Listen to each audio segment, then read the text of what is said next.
하루에도 수많은 차들이 오가는 도로. 자칫 잘못하면 생명을 앗아가는 사고로 이어지는 만큼 도로 위 안전은 무엇보다 중요하다.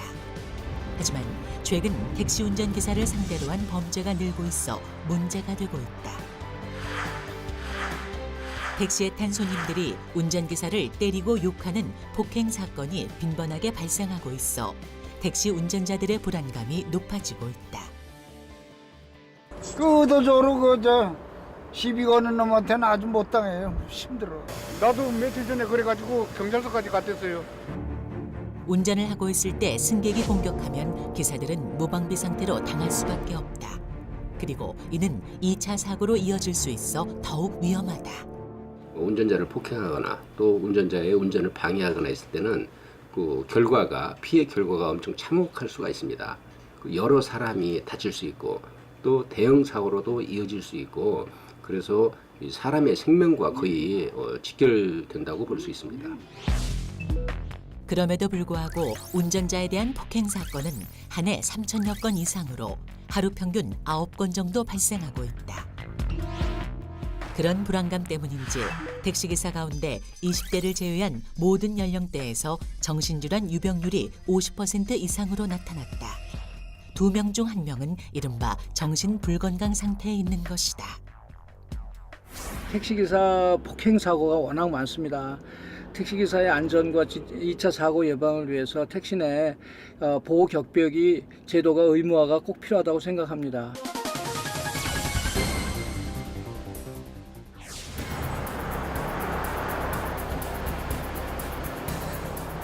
박순수 씨는 6년째 택시를 운행하고 있다.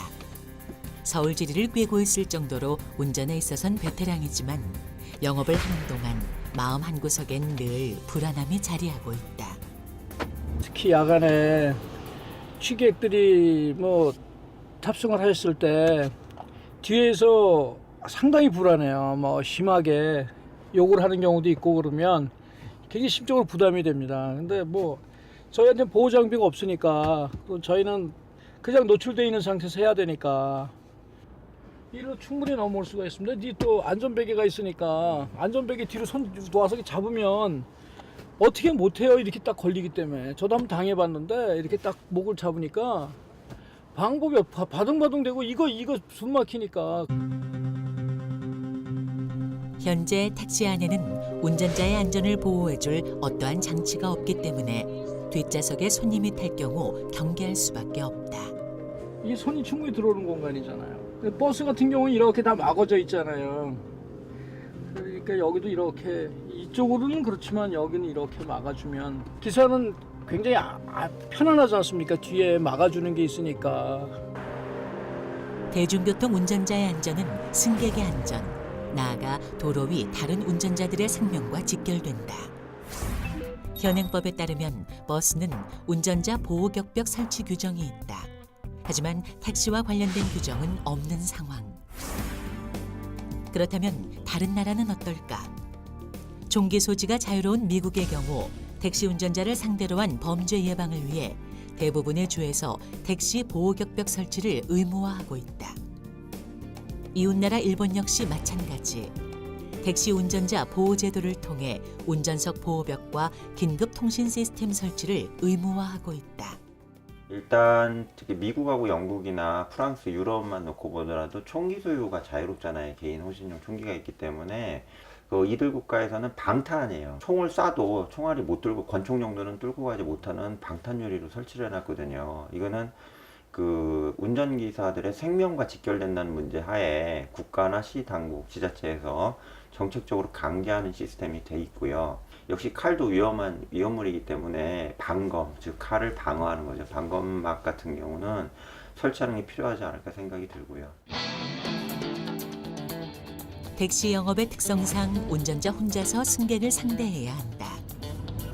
안전이 보장되지 않다 보니 운전자의 불안감이 높을 수밖에 없다. 지금 택시 자체가 승객이 원하는 곳, 그다음에 원하는 방향으로다가 이제 움직여야 되기 때문에 그것이 어떤 곳이 됐든지 간에 웬만해 가지고서는 운전을 거부할 수가 없습니다. 그것이 어디로 갈지, 어떻게 갈지, 그다음에 어느 시간대에 도착하게 될지 이걸 잘 모르기 때문에 그로 인해서 받는 어떤 불안감들 그런 부분들은 항시 좀 존재를 합니다. 실제 택시기사들은 폭행과 폭언을 얼마나 경험했는지 설문조사를 통해 알아보았다. 택시기사 100명에게 물어본 결과 85%가 폭행과 폭언을 당한 경험이 있고 80% 이상이 만취한 승객에 의해 발생한 것으로 나타났다. 팔 맞았지, 팔. 그럼 어떻게 됐어요, 팔? 쇠 들었는데 아직 쇠는 안 뺐지. 아, 힘들죠. 이거 힘든데 우리 직업이니까 어쩔 수 없어 참고 하는 거지.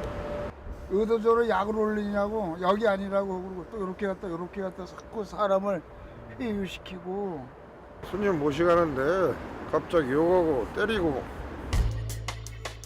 대중교통 운전자를 폭행하면 특정범죄 가중처벌법에 따라 일반 폭행죄보다 가중처벌된다.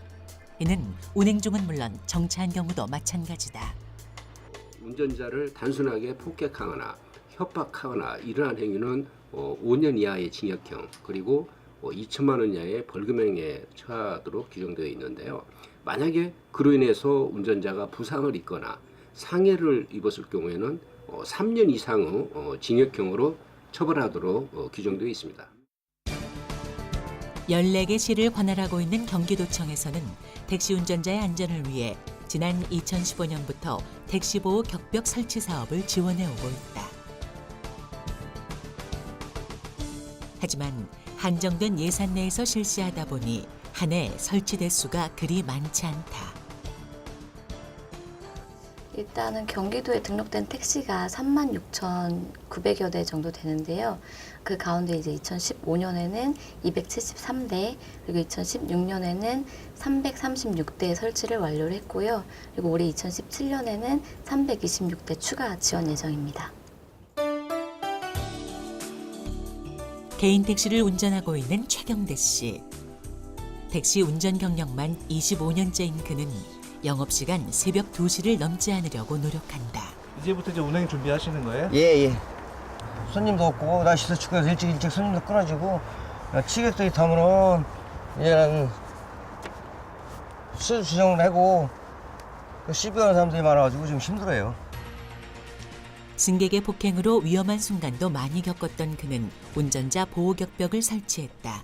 나도 모르게 갑자기 핸들 튼다든가 브레이크 밟는가 그러면 앞에 차를 박을 수도 있고 위험해요. 엄청 위험해져. 그래서 제가 그걸 예방하기 위해서 안에 보호벽까지 설치했어요. 운전석을 둘러싼 보호격벽이 갑갑하게 느껴질 때도 있지만 승객을 태울 때 들었던 두려움은 사라졌다. 마음이 편해요. 운전하면서도 이제 뒤에서 뭐 구두벗어서 때리거나 목 졸르거나 뒤통수 때리거나 이제 그런 경우가 있었는데 지금은 아예 손 들어올 데가 없으니까 밤에 운전해도 마음이 편합니다. 실제 보호격벽 설치 이후에는 승객에 의한 폭행이 단 한 번도 발생하지 않았다. 선생님 이렇게 운행해 보니까 많은 분들에게 권해주고 싶으세요? 보호격벽? 그렇죠. 밤에 일하는 사람들은 그래도 안전을 위해서는 예방차에서 제일 좋은 것 같아요. 그는 택시 운전자의 안전 보장을 위해 이러한 격벽 설치가 확대돼야 한다고 생각한다. 오늘의 국민 입법 제안. 버스에 국한된 현행법을 개정해 택시 운전자를 위한 보호제도 도입을 제안한다. 사람의 생명을 위협하는 택시 운전기사 폭행 사건. 범죄 행위에 대한 가중 처벌에도 불구하고 택시기사 폭행 사건은 끊임없이 발생하고 있다. 자칫 대형 사고로 번질 수 있는 만큼 택시 운전 기사를 위한 보호격벽 설치 의무화가 하루빨리 이루어지길 기대한다.